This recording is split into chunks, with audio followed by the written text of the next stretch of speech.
할렐루야, 여러분 반갑습니다. 오늘 여러분과 함께 나눌 말씀은 누가복음 19장 1절부터 9절까지의 말씀입니다. 제가 말씀을 봉독하겠습니다. 예수께서 여리고로 들어가 지나가시더라. 삭개오라 이름하는 자가 있으니 세리장이요 또한 부자라. 그가 예수께서 어떠한 사람인가 하여 보고자 하되 키가 작고 사람이 많아 할 수도 없어 앞으로 달려가서 보기 위하여 돌무화나무가에 올라가니 이는 예수께서 그리로 지나가시게 됨이로라. 예수께서 그곳에 일어서 쳐다보시고 이르시되 삭개오야 속히 내려오라. 내가 오늘 내 집에 유하여 하겠다 하시니 급히 내려와 즐거워하며 영접하거늘 무사람이 보고 수근거리르되 저가 죄인의 집에 유하러 들어갔도다 하더라. 삭개오가 서서 주께 여짜오되 주여 보시옵소서. 내 소유의 절반을 가난한 자들에게 주겠사오며 만일 누구의 것을 속여 빼앗은 일이 있으면 내 갑절이나 갚겠나이다. 예수께서 이르시되 오늘 구원이 이 집에 이르렀으니 이 사람도 아브라함의 자손이로니라. 아멘. 오늘 여러분들과 함께 이 참된 믿음의 증거라는 제목으로 함께 말씀을 나누려고 합니다. 여러분, 지난주 말씀 기억하고 있나요? 지난주 말씀의 주제가 참된 믿음이었습니다. 참된 믿음에 있어서 특별히 가장 중요한 것이 무엇이라고 그랬죠? 이 구원을 얻는 믿음인 참된 믿음은 그 믿음의 대상과 내용이 중요하다고 했습니다. 아무리 믿음의 대상이 올바르게 되었다고 할지라도, 예를 들면 믿음의 대상이 예수 그리스도가 할지라도 우리가 잘못된 내용을 가지고 믿고 있다면 우리는 참된 믿음의 소유자가 아닐 수 있다는 것이죠. 예를 들어서 카톨릭이 아무리 예수를 믿는 믿음의 대상이 올바르게 되었다 할지라도 그들이 믿는 믿음의 내용 자체가 오직 예수 그리스도의 화목제물을 되심으로 형벌 대속적 죽음으로 구원 얻는 구원이 아니라, 그분의 십자가의 죽음과 부활을 믿는 것이 아니라 어떤 다른 길들을 주장한다면 그 내용은 잘못된 것이기 때문에 참된 믿음이 아니라는 것입니다. 이 시간 함께 예배드리는 우리 모든 간설제교회 처녀들의 마음 가운데, 신령 가운데에 참된 믿음이 있을 줄 믿습니다. 아멘. 자, 오늘 우리는 누가복음 19장 삭개오의 이야기를 통해서 이 참된 믿음의 증거가 무엇인가 함께 말씀을 나눠보려고 합니다. 먼저 답을 말씀드린다면 참된 믿음의 증거는 회개라고 할 수 있습니다.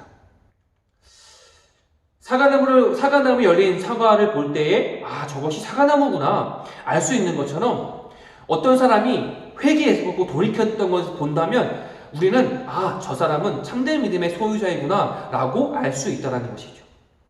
그러므로 회개라는 것은 참된 믿음의 증거입니다. 참된 믿음에 있어서 회개라는 것은 선택의 문제가 아니요 반드시 수반되어야 되는 필수적인 것인데, 왜냐하면 이 믿음의 시작이라는 것이 지금까지 우리가 살고 있던 삶의 방식에 아주 심각한 문제가 있다는 것을 깨닫는 것에서 출발을 하고, 바로 그 삶의 방식이 죄이며 사망에 이르는 길임을 인정하며 동시에 자신이 죄인임을 깨닫고 자신의 삶의 죄악됐음을 고백하며 이제 하나님 앞에 나아가 용서해 주시기를 구하며 회개하는 것이기 때문입니다. 회개는 지금까지 우리의 삶에 잘못되었다는 것을 인정하고 고백하며 그것을 중단하고 새로운 삶을 살기로 결단하며 하나님 앞에 나아가 용서를 구하는 것입니다. 그리고 그 삶의 모습을 통해서 회개 열매를 맺어가는 것이죠. 그리고 우리는 오늘 이 본문에 있는 삭개오를 통해서 그가 보여주기 참된 믿음의 증거, 이 회개를 우리는 좀 더 분명하게 알 수 있습니다. 여리고성에 삭개오라는 인물이 있었습니다. 성경은 이 인물에 대해서 4가지의 키워드를 우리에게 가르쳐주고 있는데요. 세리장, 부자, 작은 키, 죄인입니다. 이 중에서 작은 키는 이 사람의 겉모습을 이야기하는 것이기 때문에 우리가 이 3가지 키워드를 종합해서 본다면 이 삭개오라는 인물은 아주 나쁜 사람 중에 나쁜 사람, 정말 나쁜 사람입니다. 한번 볼까요? 이 세리라는 직업 자체가 갖고 있는 특성이 뭐냐면 세금을 걷는 거예요. 그런데 당시 이스라엘이 로마의 속국이었는데 자신의 동족인 이스라엘 사람들을 찾아가서 그 사람들이 세금을 낼 수 있도록 유도하고 내지 않으면 군인을 통해 협박하고, 그래서 그들에게 돈을 걷어서 로마에다가 돈을 전달해주는 역할을 하던 사람들이 세리였습니다. 이 얼마나 불명예스럽고 동족에게 피해를 주는 직업이 바로 세리라는 것이죠. 그래서 바리새인들은 세리를 보고 죄인이라고 말할 정도였습니다. 거기다가 두 번째 키워드가 뭐였죠? 이 세리장이 죄인이었다는 것이죠. 세리가 돈을 버는 수단은 굉장히 정당하지 못한 방법이에요. 왜냐하면 로마가 한 사람이 10을 벌었을 때 5를 세금으로 내라고 한다면 세리들이 그 사람을 찾아가서 7 혹은 8을 요구합니다. 그래서 그것을 받은 다음에 로마에게 5를 주고 나머지 2 혹은 3을 자신의 이득으로 취한다는 것이죠. 그러니까 이 삭개오가 세리이고 거기다 세리장이며 이 사람이 거기다 부자라는 것은 이 사람이 얼마나 동족에게 피해를 주며 많은 재물을 소유했는가를 우리가 말씀을 통해서 알 수 있다는 것입니다. 사도 바울이 자신을 나는 죄인 중에 괴수라고 고백했지만 어떻게 보면 삭개오는 이보다 더 나쁜 사람이라고 볼 수도 있는 것 같아요. 근데 문제는 삭개오는 자기가 이렇게 잘못된 삶을 살고 있다는 것을 알고 있는 것 같지가 않아요. 사실 얼마나 큰 잘못을 범하고 있는 사람인지를 모르는 것 같아요. 권일용 씨라는 프로파일러가 있는데 이 사람이 한 프로그램에 나와서 이런 얘기를 하더라고요. 현대 범죄를 저지르는 많은 범죄자들의 특징이 뭐냐면 자신이 범하고 있는 그 잘못에 대해서 죄책감이 없다는 거예요. 이것이 잘못됐다는 것을 깨닫지 못한다는 것입니다. 우리가 이 죄를 죄로 아는 것이 우리 힘으로 하는 것이 아니에요. 그렇기 때문에 이 삭개오의 모습을 보면 알 수 있는데 이 삭개오가 예수님을 만났습니다. 삭개오가 원래 자신이 잘못된 대로 삶을 살고 있는지를 몰랐어요. 얼마나 자기가 죄인인지를 몰랐습니다. 그런데 예수님을 만나자 깨달은 거예요. 아, 내가 죄인이구나. 아, 내가 얼마나 잘못된 삶을 살았구나. 이것을 깨달았다는 것입니다. 우리가 어떻게 할 수 있나요? 삭개오가 본문에서 내가 이랬습니다 저랬습니다 말을 하진 않지만 그가 8절에서 얘기하고 있는 그 삶의 고백을 볼 때 알 수 있는데 8절을 보면 삭개오가 서서 이야기합니다. 성경을 볼 때에 서서 이야기한다는 것은 지금 이 사람이 공개적으로 모든 사람들을 향해서 선언하고 있다는 것이죠. 그러니까 삭개오가 회개를 했는데 마음속으로 내가 잘못했어. 이렇게 살면 안 되지. 이렇게 끝냈다는 것이 아니에요. 지금 많은 사람을 대상으로 나는 잘못을 했다는 삶을 살았습니다. 그럼 이제는 나는 그런 삶을 살지 않겠습니다라고 공개적으로 선언했다는 것입니다. 8절에 보면 삭개오가 뭐라고 얘기하죠? 제가 가난한 자들에게 재산의 절반을 나눠주겠습니다. 제가 거짓된 말로 속여서 빼앗은 것이 있다면 그들에게 4배로 내가 갚아 주겠습니다라고 혼자 생각한 것이 아니라 공개적으로 선언하고 있다는 것입니다. 진정한 회개의 모습이 지금 삭개오에게 일어나고 있다는 것을 우리는 말씀을 통해서 알 수 있습니다. 이런 삭개오의 모습을 보시며 예수님 뭐라고 말씀하시죠? 오늘 구원이 이 집에 이르렀다라고 주님께서 선언하셨습니다. 그리고 한 번 또 말씀하시면서 이 사람도 이제 아브라함의 자손이다라고 말씀하셨습니다. 즉 예수님은 삭개오의 회개를 인정하셨고 구원받은 백성인 하나님의 백성 아브라함의 자손이 바로 삭개오도 되었다는 것을 예수님이 인정하셨다는 것이죠. 삭개오는 예수님을 만나서 참된 믿음으로 새로운 삶을 살기 시작했고 그 변화의 결정적인 계기는 무엇이었죠? 바로 회개였습니다. 그가 참된 믿음을 가지게 되었고 자기 이전의 삶이 얼마나 거짓된 삶, 얼마나 죄인된 삶인지를 깨닫고 회개하고 그 삶에서 돌이켜서 이제 새로운 삶, 하나님의 백성의 삶으로 살아가기로 결단하며 나아갔다는 것입니다. 이전의 삶이 얼마나 비참한 삶이었는지를 아는 사람은 결코 그 이전의 삶으로 돌아가려고 하지 않습니다. 사랑하는 청년 여러분, 삭개오가 몇 살인지 알 수 없어요. 당시에. 그리고 얼마나 많은 세월을 살아가는지를 알 수 없습니다. 그러나 그가 적지 않은 세월을 이 죄인의 모습을 살았다는 것을 우리가 알 수는 있습니다. 그런데 이렇게 많은 세월을 죄인으로 살았던 손가락질을 받으며 동족을 괴롭히며 살았던 삭개오가 예수님을 만나서 그가 죄를 깨달았고 죄를 깨닫고 끝난 것이 아니라 참된 믿음을 가지고 자신의 죄를 회개했고 그가 회개하고 돌이킴으로 그의 삶이 변화되었다는 것입니다. 죄인에서 하나님의 백성으로 구원받은 하나님의 자녀로 말입니다. 우리는 어떻습니까? 우리에게도 참된 믿음의 증거인 회개가 있나요? 우리 모두에게도 삭개오와 같은 경험이 있었습니다. 우리 예수를 만났을 때 한번 생각해 보세요. 예수를 만나고 우리가 예수를 만났을 때에 내가 얼마나 죄인된 삶을 살았는가, 내가 얼마나 잘못된 삶을 살았는가, 내가 착하게 살았어도 하나님을 예배하지 않는 그 자체가 굉장히 큰 잘못을 범했다는 것을 깨닫고 우리가 그 죄 가운데에서 하나님 앞에 나아가 진심으로 용서를 구하며 회개하지 않았습니까? 그리고 삭개오를 용납해 줬던 것처럼 우리가 진심으로 회개하며 하나님 앞에 나아갔을 때에 하나님이 우리를 정죄하지 않으시고 내가 너를 사랑한다고 우리를 그렇게 용납해 주시지 않았습니까? 예수를 믿기 전에 우리의 삶과 그리고 예수를 믿은 후에 우리의 삶을 한번 비교해 보시기 바랍니다. 그곳에 바로 본질적인 변화가 있지 않습니까? 바로 하나님이 우리의 주가 되셔서 우리의 삶을 다스리시는, 그래서 우리의 삶이 이전과 같이 비참한 삶이 아니라 헛된 것을 쫓아가는 삶이 아니라 세상의 풍속을 쫓아가는 거짓된 삶이 아니라 죄인된 삶이 아니라 이제는 하나님이 다스리시는 복된 삶, 영광스러운 삶으로 우리가 살게 되었다는 것입니다. 회개한 사람도 넘어질 수 있어요.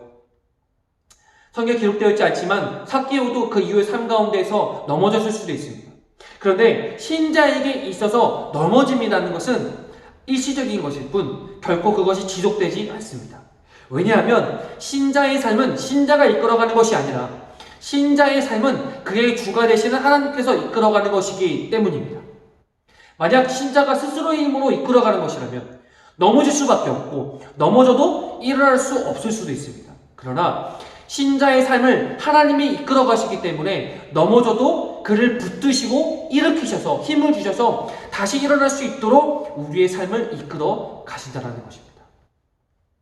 그러므로 우리는 어떤 상황 속에 있다 할지라도 우리의 삶은 결코 실패하지 않습니다. 우리가 어제 넘어졌어도 오늘 넘어졌어도 그리고 혹시 내일 넘어진다 할지라도 우리가 다시 일어날 수 있는 이유가 바로 여기에 있다는 것입니다. 우리는 참된 믿음의 소유자요. 한번 결정적으로 우리의 죄를 고백하고 하나님 앞에서 용서함 받음으로 회개하고 이전의 삶에서 돌이킨 사람들입니다. 그리고 매일마다 우리 약함을 고백하며 하나님 말씀 가운데 살아가며 나아가며 주님 나는 할 수 없습니다. 나를 붙들어 주옵소서. 나를 주의 삶으로 이끌어 주시고 다스려 주옵소서 라고 고백하며 살아가는 바로 그 참된 믿음의 소유자가 바로 오늘 우리라는 것입니다. 우리가 한 주간 삶을 살아가는 가운데 이런 복된 삶을 살아가는 우리 모두가 되기를 원합니다. 하나님 다스리시는 삶, 매일마다 넘어질 때마다 하나님 앞에 나아가 용서를 구하며 또 그 가운데 용서함 받으며 하나님의 백성으로 자녀로 우리가 그 안에서 누려지는 복된 삶을 살아가는 우리 모든 청년 되기를 간절히 바라고 원합니다. 우리 함께 기도하겠습니다. 하나님 아버지 감사합니다. 우리가 바로 그 참된 믿음의 소유자임을 깨닫게 하심을 감사합니다. 우리 입술을 통하여서 우리의 죄를 깨닫게 하시고 고백하게 하시고 또 우리가 죄를 고백할 때에 예수 그리스도의 십자가의 은혜로 우리의 죄를 용서하시고 우리 하나님의 백성을 삼아주신 것 주님 감사합니다. 그럼에도 불구하고 우리가 날마다 또 넘어지며 또 우리가 죄를 지며 살아갈 때가 많습니다. 그러나 주님 우리가 그 가운데 넘어질 때마다 하나님 앞에 더욱더 나아가게 하여 주옵시고 하나님의 은혜를 구하게 하여 주옵시고 회개하며 나아가 정말 주님께 다스리시는 복된 삶을 살아가는 우리 모든 청년이 될 수 있도록 은혜 베풀어 주시고 한 주간 함께하여 주시옵소서. 주님 감사드리며 예수님 이름으로 기도드렸습니다. 아멘. 우리 함께 주어진 기도 제목을 가지고 우리 함께 기도하며 나가도록 하겠습니다. 기도하겠습니다.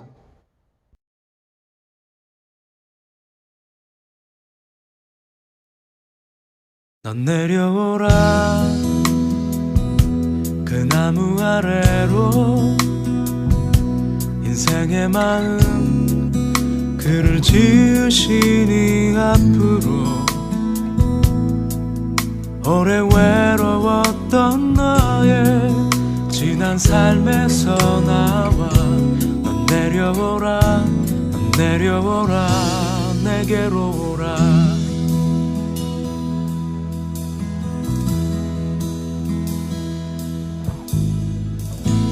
사람이 산다는 일은 참으로 이상한 일 같아 얻으려 애써도 결코 얻을 수 없던 무언가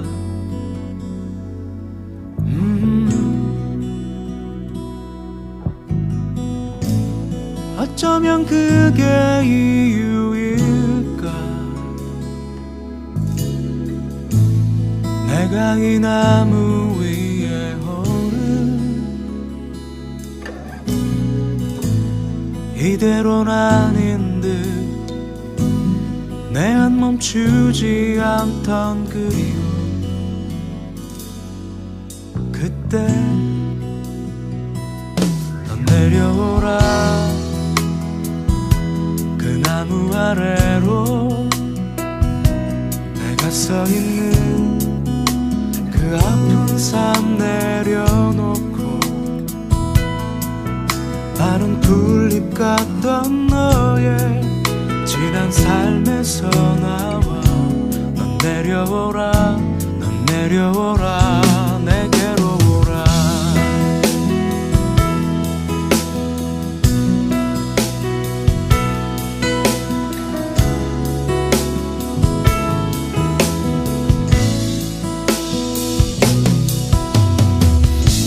수많은 사람들 중에 나는 언제나 혼자였지 많은 걸 가져도 항상 내게 없는 건 마음 누군가의 마음 넌 내려오라 그 나무 아래로 인생의 마음 그를 지으시니 앞으로 오래 외로웠던 너의 지난 삶에서 나와 넌 내려오라 넌 내려오라 넌 내려오라 그 나무 아래로 내가 서 있는 그 아픈 삶 내려놓고 마른 풀잎 같던 너의 지난 삶에서 나와 넌 내려오라 넌 내려오라 내게로 오라